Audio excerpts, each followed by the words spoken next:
Welcome to Behind the Story, the show that explores the pivotal moments, lessons, and big visions of entrepreneurs, athletes, artists, leaders, and influencers redefining what's possible.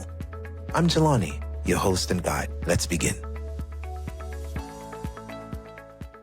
Gerard, welcome to Behind the Story. Appreciate you taking the time out of your day to talk to us about your brand and what you've got going on. So I want to start off with the very beginning.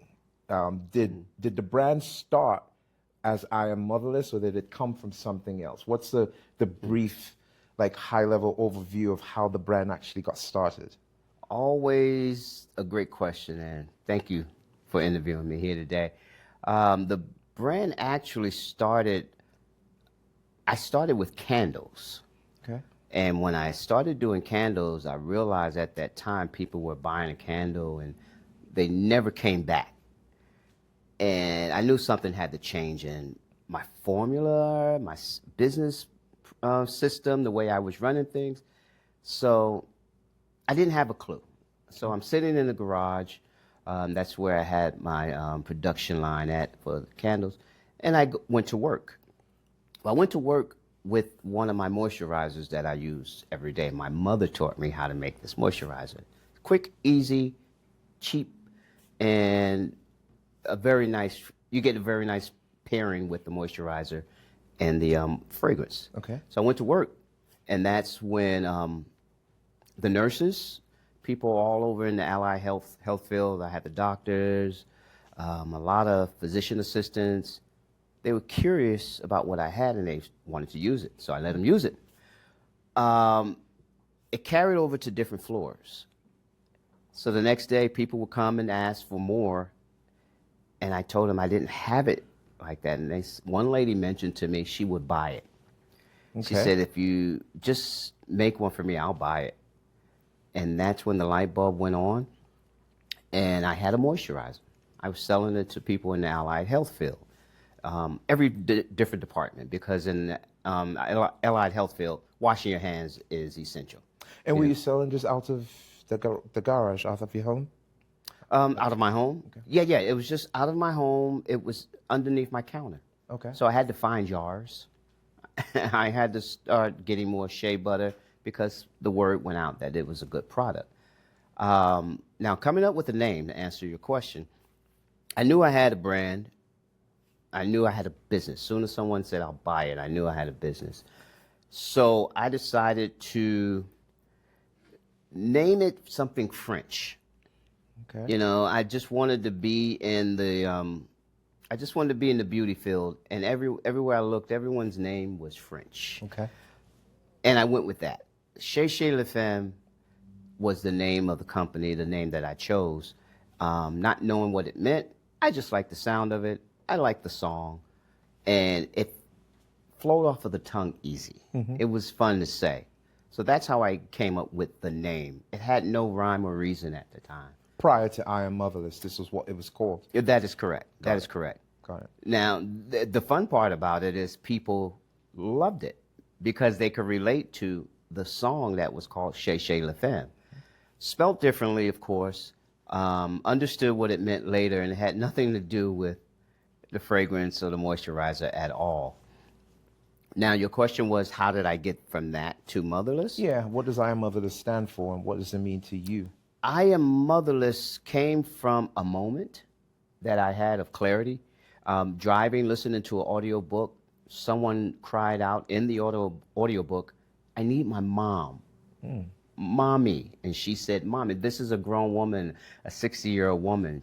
She was going through some life pains, and her mother passed. At the same time, her husband, she caught him embezzling money from her. It happened simultaneously, and the pain was so deep. First thing came to her mind was, Mommy, I need my mommy. I just want to talk to my mommy. At that very moment, I realized that's what I needed. I was experiencing so much grief, trying to untangle every which way of how to deal with it, and I had no clue. But I knew that there was a problem, and not knowing what my problem was, put the grief aside. I just thought I had problems. Okay. that I couldn't fix, and one day I'm going to figure it out. And I realized at that moment, I needed my mommy. You know, I wasn't a mama's boy. I just loved my mom so much, and the passing was so quick. So I stopped the car. I was driving to Arizona with my wife. I stopped the car. I got out, and I just started yelling because I knew that was my problem. I am motherless. It opened my mind to all the other problems that I was having in life. Was that feeling of being motherless, was that sort of like something that it became conscious to you in that moment, or was that something you realized you were always feeling from the time she passed? I never knew I was motherless. I know my mother died. Got it. I didn't realize I was motherless, which meant I don't have a safety net. I'll never hear someone say, I'll never have a cheerleader as big as her. And that moment is when I realized I had a hard time loving. I had a hard time trusting. I had a hard time feeling good. And once I realized I was motherless, I knew that that was the problem to everything of who I was and what was going on in my life. And how did that feeling in that moment at the side of the highway translate into the name of the product being I Am Motherless? Where is that connection? I decided to tell my wife at that moment, I am motherless. I just kept saying it over and over while I'm crying. And I realized the product that I made, my mother taught me the ingredients and the formula. Okay. And I went, wait a minute. I am motherless. That is the name of my new product. I'm rebranding myself. And I guess you could imagine the look that I got from my wife. What are you thinking? Really? That is the saddest name for a great brand that makes people feel good. I said, no, this is it. This is it.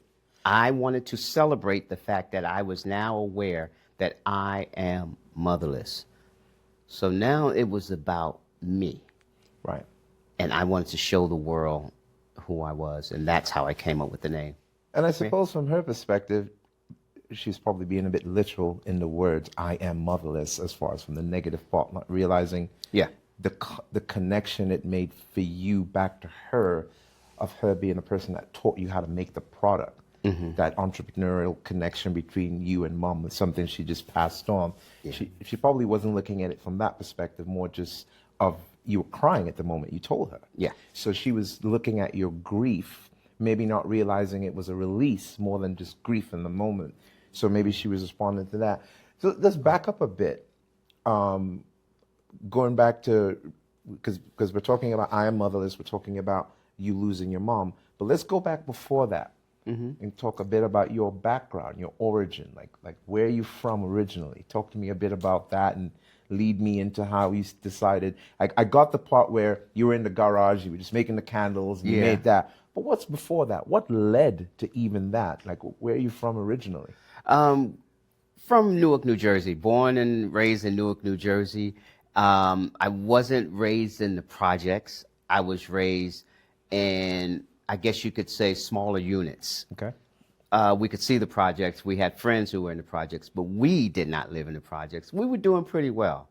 My stepdad raised us, and we were pretty happy. We had pretty happy youth. Okay. Memorable. There were things that most people, they want to forget in their youth. For me, I always want to remember my youth.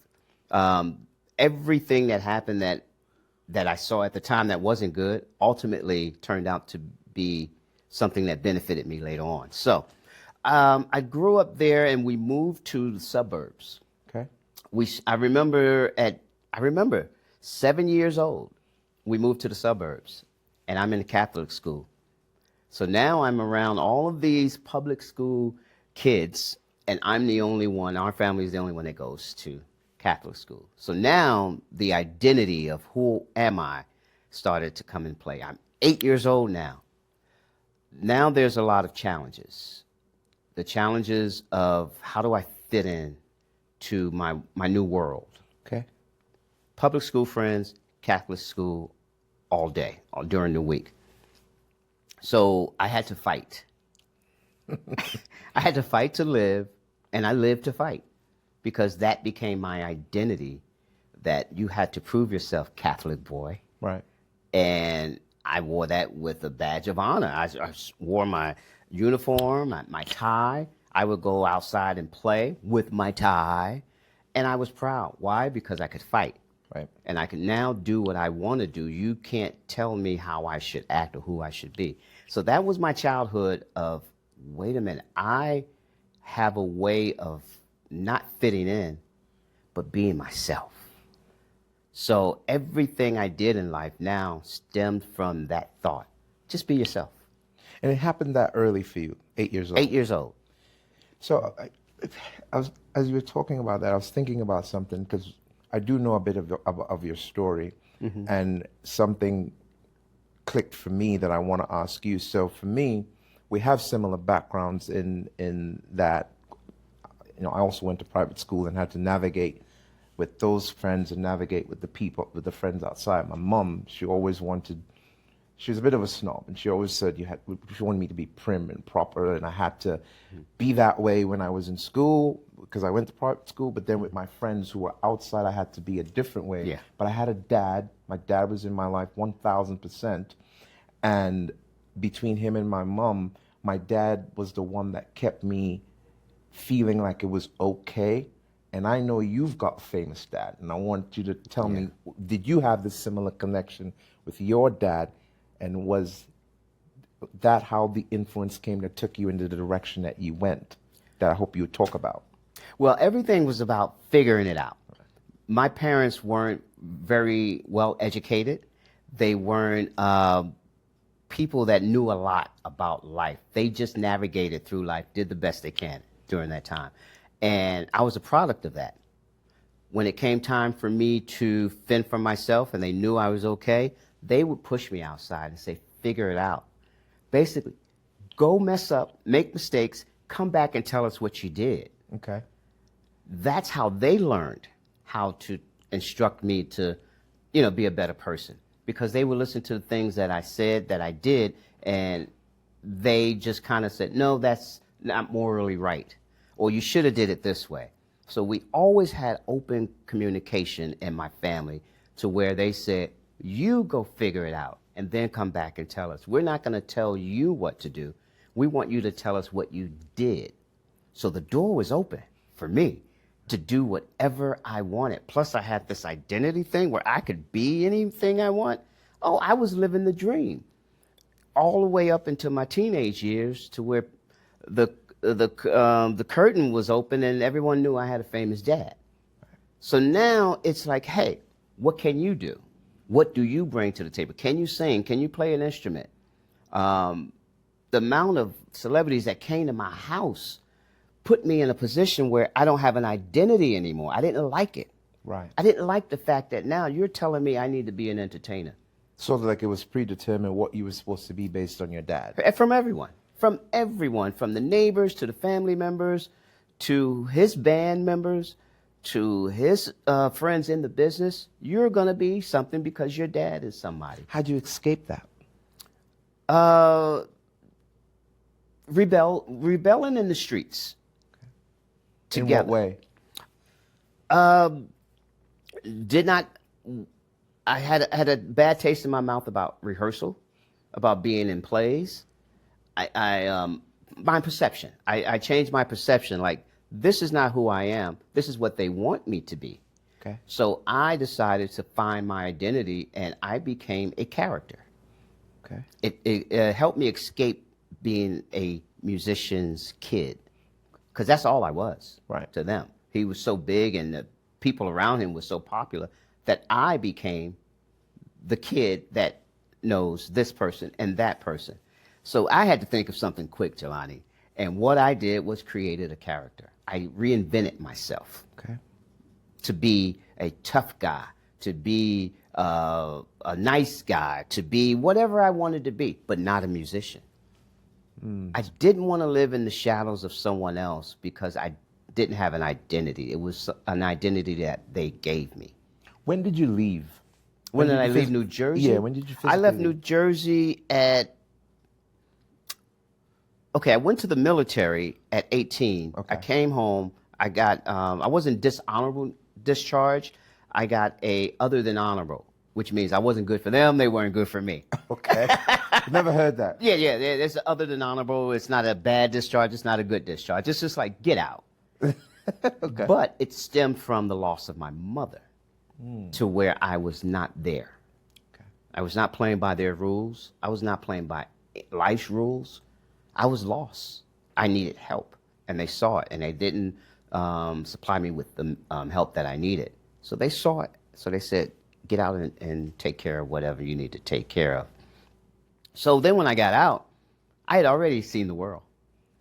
And I had a good taste in my mouth about going somewhere and using all the skills that I had to move somewhere else, reinvent myself. Right. I knew I could survive physically. Emotionally, I was good. I you know, as males, we mostly are have control over our emotions for the most part. So I said, I'm gonna give it a shot. I told my cousin, I was in the car driving, and I said, I'm leaving tonight. He said, you're not going anywhere. And that's the first time I ever left home on my own. I called my grandmother in South Carolina, went there. Next thing you know, a friend in Atlanta said, wow, you're right up the street. We'll pick you up and come to Atlanta. And it just snowballed. I didn't stop. From that day, I did not stop. And during these times of transition, were you thinking about the business, or was the business not something part of your consciousness during those moments? I purposely ran away from the business. It was following me wherever I went. My sister was in the business, my brother was in the business, my mom was in the business, and if I stayed there, I would have been in the business. I seen what it does to those people. I did not want no part of that. It destroyed them. It stripped them away of their identity. And that's the one thing that I was holding on to, was my identity. It made me feel good to know that I knew who I was. Separate to that Separate, legacy. way separate from that. So running away from that business, let's bring you up to, let's skip a few things and bring you up to running away from that business and getting into your own business as an entrepreneur. How did you get there? By a circumstance. It was a circumstance that happened where I got flooded in Hurricane Harvey. We paid our premium and we got some return money back. So here I am with a whole lot of money. Now I have to make choices on how to use this money correctly. And I decided, in my mind, I'm going to start a business. Okay. And you know a lot of people like this. They get money, they want to start a business, and they have no clue about business. Right. That was me. Okay. I said, but I'm always ready for the moment. You know, I knew I was an entrepreneur because I was a risk taker. Right. And I found out later on, that's what makes entrepreneurs, is being a risk taker. So I wanted to do limo, I wanted to paint fences, I wanted to buy a tow truck. I mean, you name it. Just looking for an opportunity. I was trying to find myself. All the things that I knew, my experiences, I wanted to put it to use in a business, not knowing what business was about. Right. And I didn't fail at any of them. They just didn't materialize for some reason. So I'm still stuck with this money. So I started making candles and said, well, if nobody wants to buy my service, tow truck, limousine, painting, I'll just create a product. Okay. And that's how that started. And then we talked earlier about the moisturizer. So come full circle, when I got the money, I bought the materials to make the moisturizer, and here I am today. Okay. So in between making it in your garage and just servicing the different people in the medical industry and stuff, how did you transition it into retail? Did you go to a location? Did you just go online? Like, where was that transition before you got up to where you are now? I had an ego. I had a big ego. Don't we all? Yeah. You know, and it was my best friend at times because I can I can put them in the closet when I want to. I don't carry my ego with me all the time. But being a musician, coming from a musician family, I understand about that ego. You take it on stage, and then you take it off stage. You put it away after you leave the stage. So I said I'm going to use my ego. And that's, yeah. I like to talk about my ego a lot because it was my friend, but now I don't even recognize him. I don't recognize him if I saw him again. Okay. So I just saw everyone else doing retail. Then I started getting bugs in my ear. Hey, you should try opening up a store. I'm a risk taker. What the hell? Let me go ahead and try it. Not knowing anything about the business. Mm-hmm. I think the first person I met who asked me, what the hell are you doing, was you.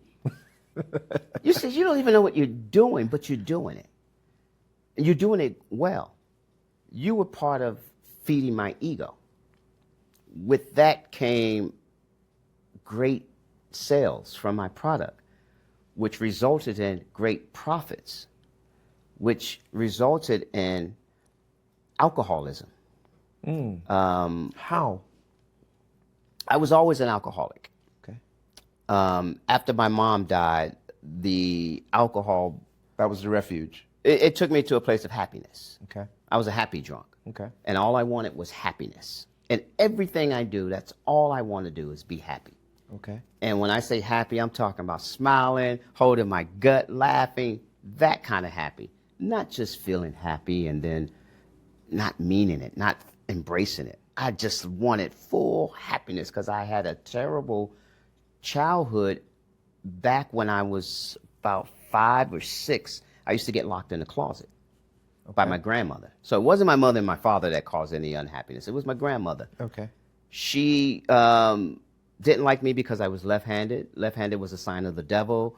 She didn't like me because my mother and I was close, and she didn't like my mother, so she took a lot out on me.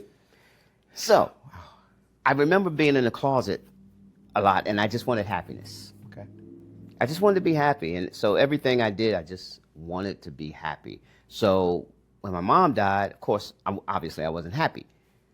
But when I started drinking, I was happy. So I gravitated to that immediately. I tried every drug known to man, and nothing. Cocaine didn't make me happy. Acid didn't make me happy. Weed didn't make me happy. But alcohol did. And the people that drank were happy too. Right. Hey, win-win for me. So yeah, that's what happened with the profits. The profit increased my alcoholism, and it enhanced my happiness. So it kind of was, just toxic. It was very toxic for me to make that money at that time, having the problem that I was having. Right. So how did it, because when people say that you're an alcoholic, obviously it is what it is. That's what you are, and you're recovering. You're just not drinking. How is it now for you? How did you go from that, what you just described, where you've got the profits, you've got the success, but you're drinking the profits and the success? How did you become dry? What was the moment? Well, for every alcoholic, it always takes rock bottom. Your rock bottom is different than mine. My rock bottom is different from hers. So everyone has a different rock bottom, and there are no levels. You don't get to choose like, oh yeah, this one is the rock bottom right here versus this one. You have to find that moment where you say it's now or never. So I had a car accident. Okay. Really bad, major car accident. No one got hurt, not even me, but it was pretty bad. Okay. And at that moment, while I'm spinning around in the car, the first thing came to my mind, Jelani, was my life is unmanageable. It's out of control. It's out of control. So that day, of course, the handcuffs sitting in the cell, pretty much makes you reflect on a lot of things. And I realized I'm 61. What am I doing? Hey, whoa, wake up. Look what you have. Right. And that day, February 13th, 2024, 3 a.m. is the time I stopped. When I became sober, I can't tell you. Okay. because it was a process to get sober. But I stopped drinking February 13, 2024. Did you see a difference with the business before that date and after it? Let me start by saying this. I saw a difference in me, and I'm the business. If I fail, the business fails. So I saw a big change in me. What I saw was two things. I saw clarity. I had clarity. I could see things differently. Before, when you're an alcoholic, all you see is the clock. I better get to the store before. It's almost 5 o'clock. I need to. Alcoholics do that. We tend to focus on time.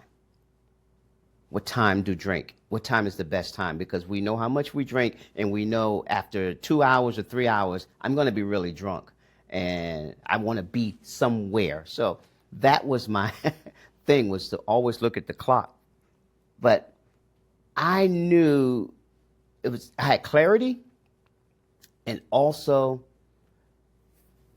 I had happiness. I was happy again. I said, wait a minute. Or I'm gonna push you on this, Yeah. because alcoholism obviously is a serious disease, and it's a disease, and it's not to be technical, but you're creating feelings based on a chemical. So is it that not you were happy again? Could it possibly be you're just happy, but the chemical was blocking you from even feeling the happiness? Because the business was the business before when you were drinking, and it is after. Right. Would that be what the clarity means? A bit of it. Oh, you're absolutely 100% correct. If you're a mean person, alcohol will enhance that and put a cape on you, and you become extra mean. I was always a happy person. So it just made you more happy. It made me more happy, and people around me saw that I was happy, so they never thought. And I can attest to that, because I, in reflecting in the years we've known each other, I can't remember a time when you were upset. I remember times when you would say, things are tough, but I'm okay. Like, that would be the way you phrase things. But I can't remember a time where I've ever seen you upset. And wow, that's so powerful you said that, because I always wanted to be like my dad. I've never seen my dad upset. My dad just doesn't get upset. He's 99.999% of the time happy. And I always wanted to be like him. In other ways, not knowing I'm just like him. We've spent a lot of time together where we talked, and we found out we're the same person. I'm his shadow. Whatever he does, I shadow right behind him. I can attest to that. 'Cause being around your dad, he just has a happy energy. So I can attest to that. He's going to live a long time because he's generally happy. He's not forcing any happiness on anybody or on himself. He just wakes up, and he wakes up singing. He wakes up whistling. He wakes up happy. I didn't know all this time that I was always happy, and I didn't need the chemicals like you said. So now, here's something that's really weird. I found out I'm not an alcoholic. I just love to drink. What's the difference? I'm drinking pineapple juice, orange juice, tomato juice, water every day. I love that stuff because I like liquids. Okay.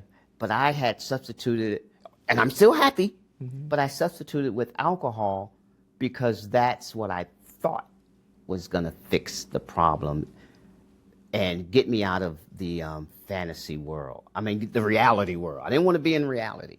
I wanted to stay in fantasy world. It was fun. Isn't it ironic, backing up to something you said earlier, isn't it ironic that you were running from your family, not wanting to be that part of that legacy, and you're exactly like your dad? Just like my dad. What you were running from, you are. So in essence, you possibly were running from yourself. Yep. Running from who you are. Yep. And that's the strange thing about being an alcoholic. You're not dealing with reality, and that was the reality, like you said.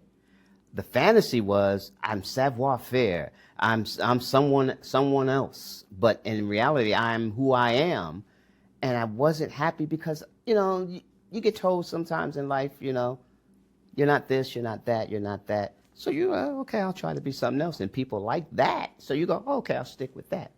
Not knowing I shouldn't care about what people think about me. That's where I'm at in my life now. Let's talk about the product a little bit more. I Am Motherless, the shea butter product. I've seen videos of you online. You called it, what do you call it, the new Vaseline? The new black Vaseline. The new black Vaseline. Yeah. Why? Number one, I'm a risk taker.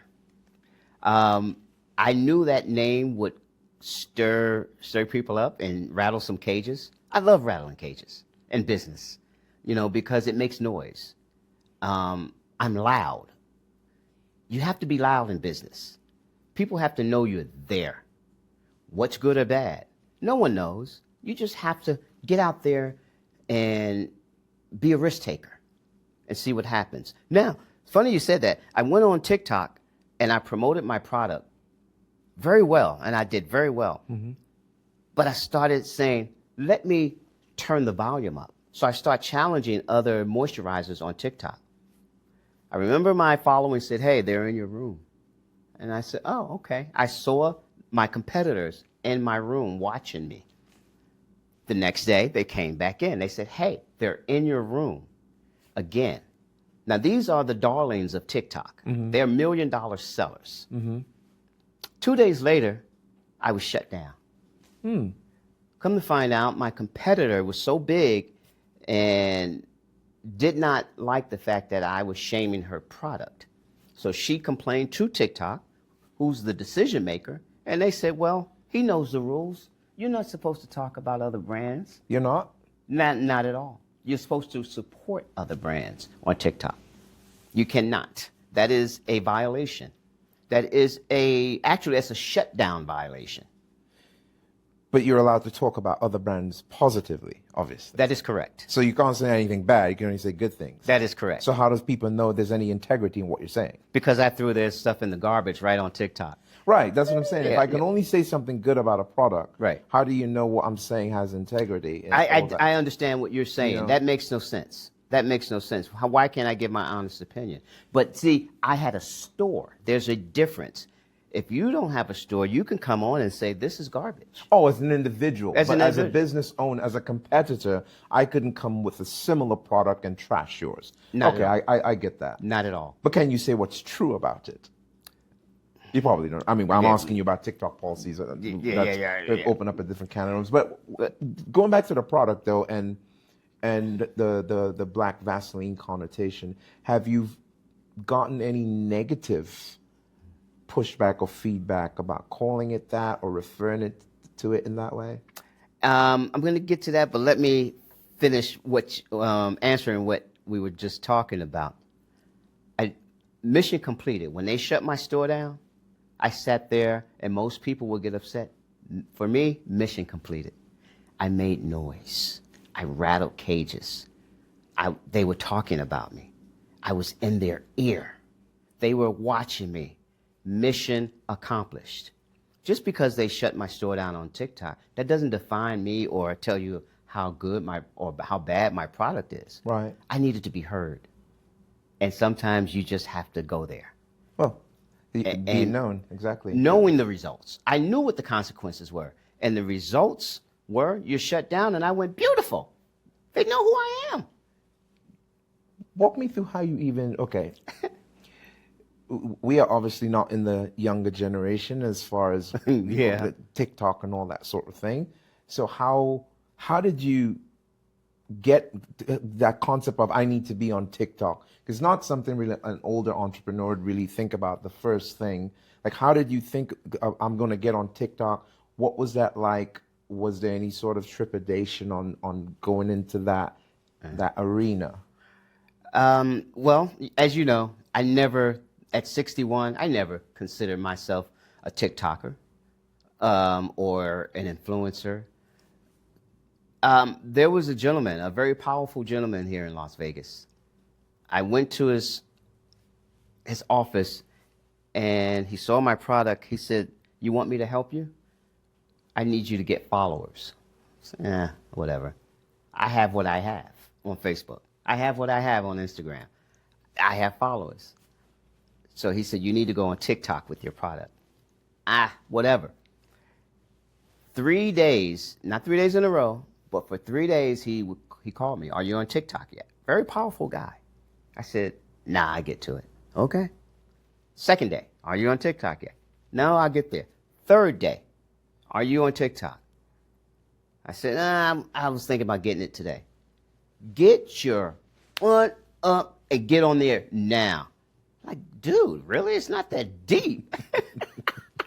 But come to find out, he's in bed with TikTok. That's why he was adamant about me getting on there. Mm-hmm. He had the power to make moves to where I could be in a great position. And he did. You know, he pushed my videos to go viral. It wasn't organic. You know, it was kind of just fabricated. But I did go viral, right, which resulted in sales like I'd never seen before in my life. And I never considered TikTok to be a platform. Okay.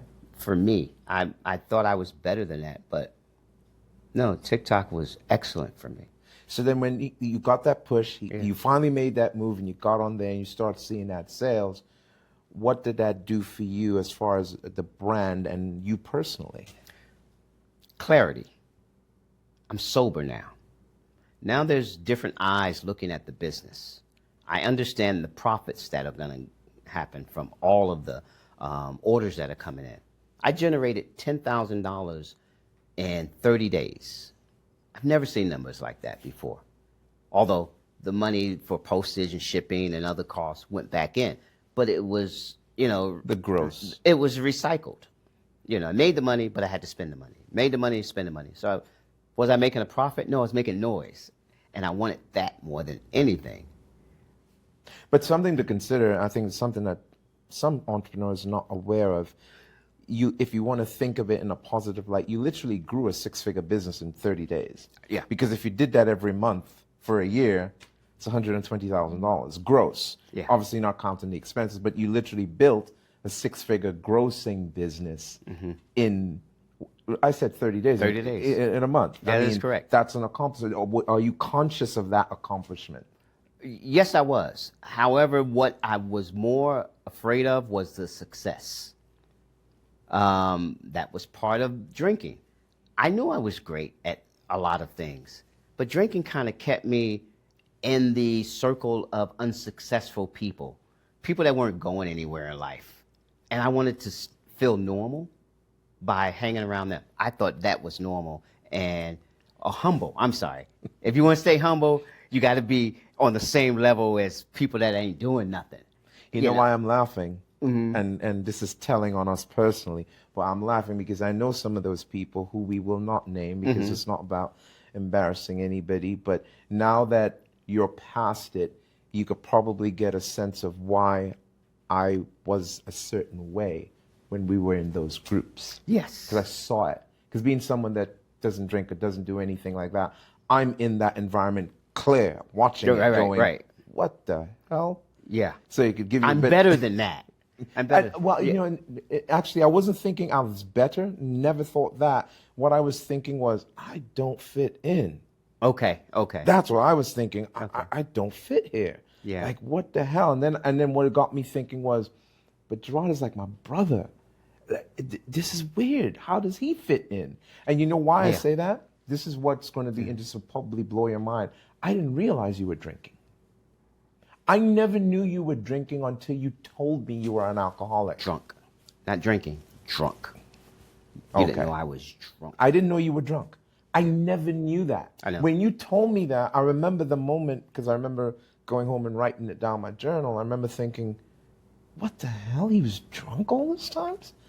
Am I that clueless or unaware, or were you just brilliant at hiding it?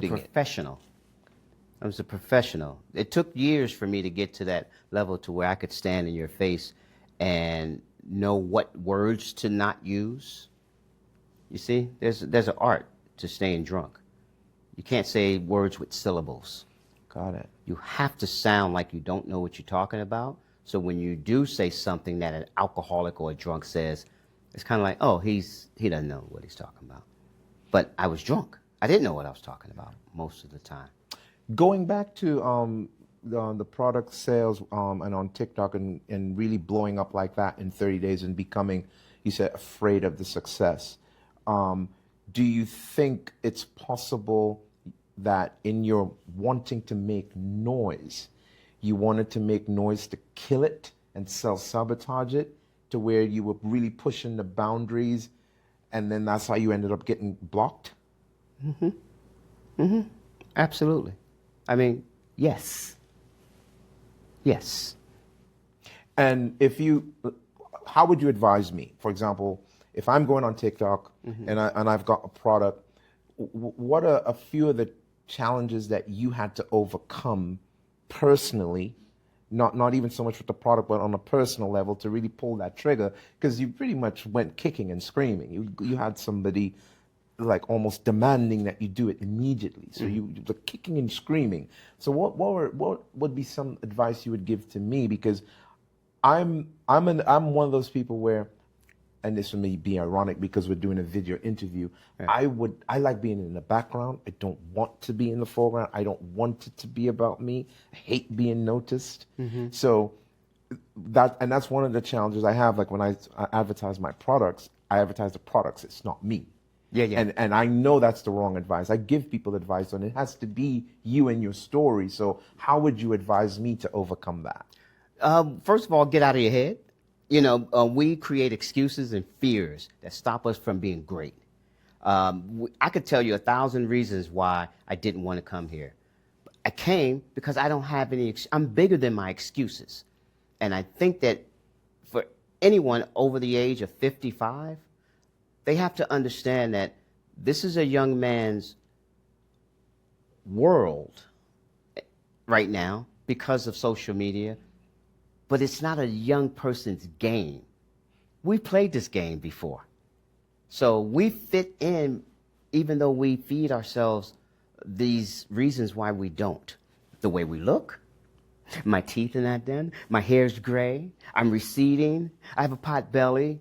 We run through all of these reasons to sabotage ourselves from doing things that make us great. You know, just be great. Go on there and be yourself. Authenticity, originality, being unique. That's what social media is about. People, here's one thing I like to talk about, Jelani. People think if they go on social media, oh, people are going to talk about me. They're going to judge me. I look a certain way. My family's going to say, that's not me, I'm lying and all that. You're just one peon. You're one little peon. You're not that important in people's lives. You're not that important. You're not that important in people's lives. I'm happy, thanks to my dad. Yeah. I don't have that. Yeah. I don't have that. I remember when I was a child and I would come and complain to my dad about it. He would say, so. Yeah. I call it the sew technique. My dad taught me the sew technique. Someone says you're short, so. They said your face is funny, so.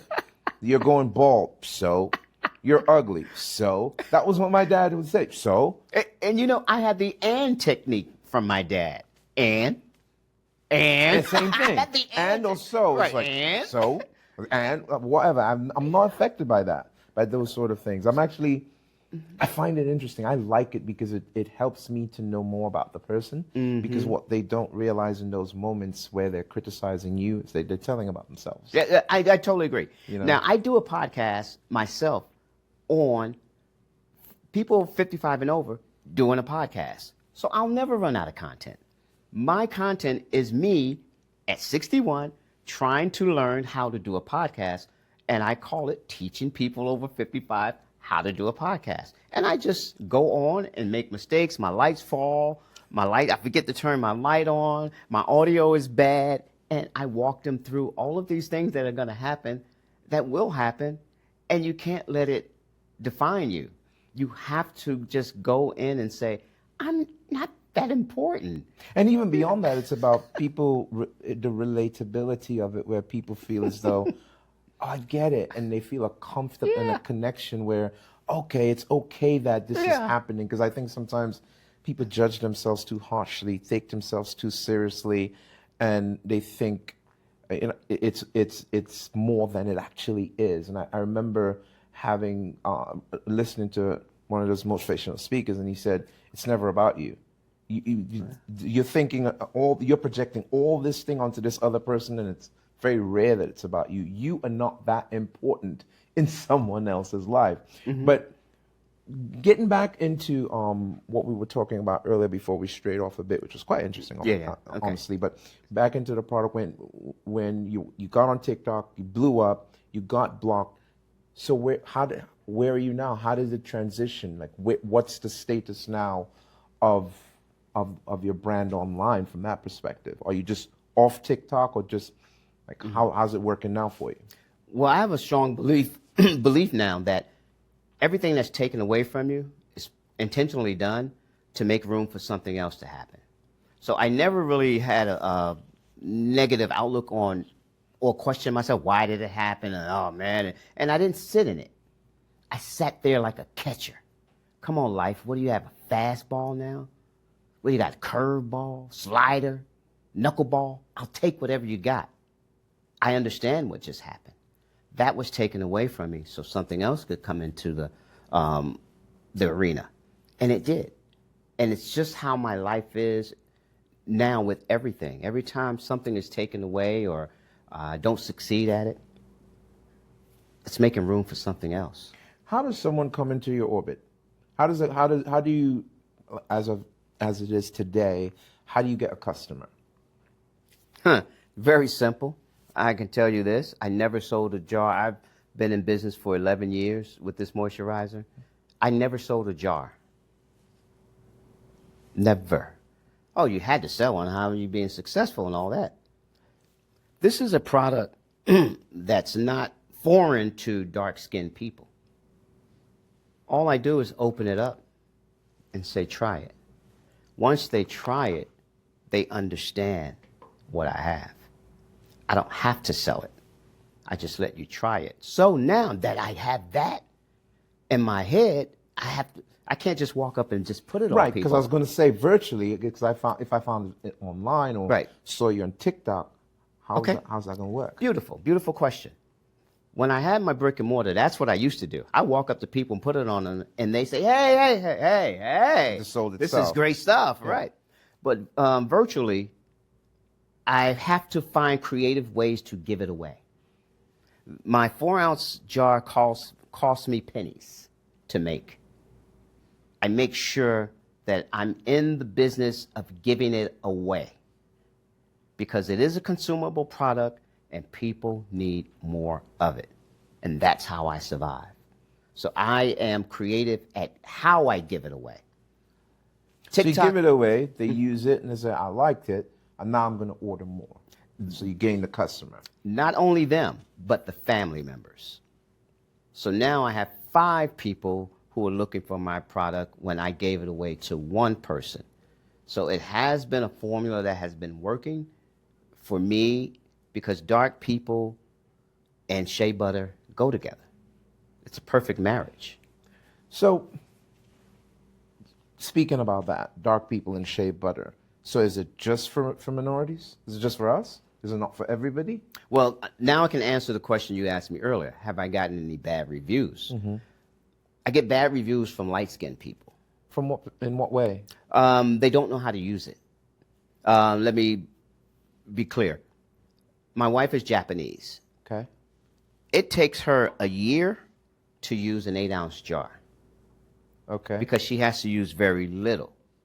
It doesn't soak into her skin as it would mine and yours. As far as how it's absorbed. That is correct. It lays on top of her skin. And being in the business, trying to sell to Hispanics and Asians and Indians, they don't see how it works for them. Huh. And with dark-skinned people, they use it by cupping it like this and putting on every part of their body, and it absorbs in their body. There's no stains on their clothes, on their car seats, none of that. But with my wife, she has stains on the car seat, on the arm part, because it's too oily for them. So I get bad reviews from light-skinned people. Interesting. And I just recently started putting on a disclaimer saying, know what you're buying. Don't just buy it because I gave it to you at a good deal at an auction on whatnot, or I'm doing it as a giveaway. But thank God I used to get all of my bad reviews on just giveaways. They didn't buy it, and it didn't reflect on me. They joined the TikTok room and they won the giveaway. I sent them this, and they go, "This is garbage." Okay, you have that right. I wonder if it's the ethnicity or if it's the skin, regardless of light or dark. In that, like for example, I have oily skin. So for me, I don't put it on my face at all. I have oily skin. If I put nothing on my face, it's shiny. I have oily skin. Yeah. So for me, like it's on my hands now, I don't put a lot. So could it just be the skin, not color, but texture? Well, I'm just talking. Just curious. Yeah, I'm talking in large numbers. I'm not. You're speaking generally. Saying, so yeah, generally. I'm not nuanced, saying like I'm everyone, nuanced, like I'm every dark I got person. You. Okay. So, not nuanced. It's just generally. Right. Okay. Because there are light-skinned people that come right to my store and say, "Give me 2 jars." Oh, you know about this? Oh, I love this stuff. I've been using it all my life. They know that they can use it. They don't come to say, "Let me see if I can." They know how to use it. They know how to. Now there's dark-skinned people like yourself that go, "I got something else I use. This is not for me." Okay, that's fine. So I use it on my feet a lot. Oh, because good, my feet good. get dry. Yeah. So ever since I've used it for my feet are never dry. Good. They're just never dry. I use it everywhere except on my face. Because my face is just oily skin. This is the only place I don't use it. I was just curious if it was something with not the color of the skin, but more the texture of it. I think it's more of the skin. People's skin reacts differently. Some, like you said, some are oily.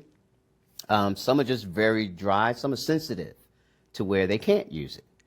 Some ashy. Oh, those are my favorite customers. What about the scent? So, because each one of the products have a different scent from like the natural oils. Like, how did you come up with that concept as far as using the oils? Why isn't it just unscented? Like, how did that come about? My mother created the ideal of pairing the fragrance with the moisturizer. When we were young and we had one bathroom, it was get in and get out. Okay. You didn't have time to Vaseline yourself and put on something that smells good. Okay. You had to throw that bad boy in the Vaseline, scoop it up, and do it all at one time. Get out the bathroom, next person. That's why you call it the new black Vaseline. Right. Now you get it. It's actually literal. It's so weird that you said that because that was in my mind, but I never told anyone.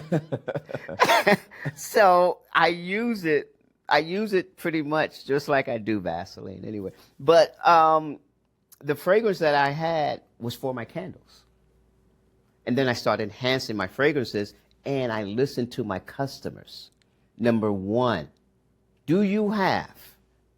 Nope, but I can get it. Do you have? Yep, I didn't have it, but I'll go get it. You go get it. And because you're making it yourself. It's just very quickly. So the customers pretty much told me what I should have. And I remember there was at one point I had close to 70 fragrances, and you told me, dude, you're giving people too many options. Too many choices. They can't decide. And I said, that's not true. I argued you down because I had an ego. And you don't tell me what to do, and you knew that. You're like, my bad. I can't. He's right. I can't tell him what to do. But I heard you. So I eventually started watching my jars and my numbers, going, I've been sitting with this jar for 2 months. It hasn't moved. Get rid of it, regardless if I liked it. You let the demand dictate whether or not you need it. Regardless, it made sense. If it's not moving, why have it? Well, it looked good having all of these fragrances, I thought. Well, no, it did look good. It just didn't make sense. Didn't make sense from a dollar's perspective. Yeah, so I eventually started looking at numbers after a while and understanding that there's some fragrances that just sell. And there's some that I like that just don't. That's the way it is. Yep. We are not our customers. You always have to remember that. No, and I don't lie to my customers either. If they ask me, hey, how does this smell? And I go, I don't like it. I personally wouldn't use it. I'm not saying it's a bad fragrance. I just don't like it because could you imagine someone sitting there and have 50 different fragrances and you go, how's this one? Oh, this is great. This is my favorite. How's this one? Oh, great. This is my favorite. And you kind of just go, wait a minute. That's just his default. So not being honest. Yeah, the just trying to customer's make not a sale, and people will get that. They're not dumb. They're not dumb. They pick up on your energy, even if you're not saying the words. Yeah. People will pick up on your energy. So. Yeah. So they love my honesty, man. You know, in my opinion. Good. Before we go, what's next? What do you have coming up? What's next? What can you share with people watching this video? Any offers you want to make them if they see the video of you? Wow. This interview. Wow. That question, I wasn't expecting that question, but I'm ready for it. Here you go. And this just happened. I never planned for this to happen. The very powerful gentleman that pushed me on TikTok, he asked me, do you want to go back and open up your store? I said, no. I jumped in, I did it, and I'm ready to move on to something else. So he said, okay, here, I have an idea for you. I have a tone. I want you to understand this tone can be generated through a hologram. It can be generated through sound. Can you do anything with it? And there's more to that, but I'm just kind of just shortening the story here. I said, sure, I can do something. I took the tone and I embedded it into music. Okay. And I'm able to sell that to the mall, to businesses that actually pay licensing fees for songs that they play. You know, close to $2,500. I'm sorry, $2,500 to start to maybe $5,000 a year for music that does nothing. It's just noise. Right. I embed a tone into the songs, and it transmits a tone that goes to people's phone and generates offers. Okay. My moisturizer is the offer now. So to fast forward and make a long story short, my job is to get that information. So the tone generates to the person's phone. The person says, the prompt says, you just want a free moisturizer, come and get it. But in order to do that, I need your information. They do that. Now they get the free jar. So my moisturizer is now primarily a giveaway. Any privacy issues with that? Any what? Privacy issues as far as people giving up their private information? No. This is, they opt in. Okay. So it's non-intrusion because we have a disclaimer before you hit the turn on the prompt. Turn on the they're the receiver. opting in to get They're this tone on their phone. That is in the correct. area where they are. And plus, it went to Congress, and Congress approved it that this is legit. We have lawyers backing us up, and they're saying it's a go. Sounds huge. It is huge, and off camera I want to talk to you about that because it's not. It didn't happen. It's happening right now, and this is going to change the rest of my life, my wife's life, it's your life, everybody that's associated with me. This is a game changer, and I'm dealing with some very powerful people who recognize me because of one thing. One thing. They said when you were on TikTok and you were killing it, you stayed like this. You didn't freak out. And then when you lost your store and you went like this, you were like this. Same person. Those are the people we want to deal with. So. Well, we definitely will have to do a follow-up and see how things are going in a few months. Excellent. Gerard, thank you so much for doing this. Hey, thank you, Good to Jelani. see I you. appreciate you, sir. Appreciate All you right. so much. This was fun, man. I appreciate it. Thank you. Yes, sir.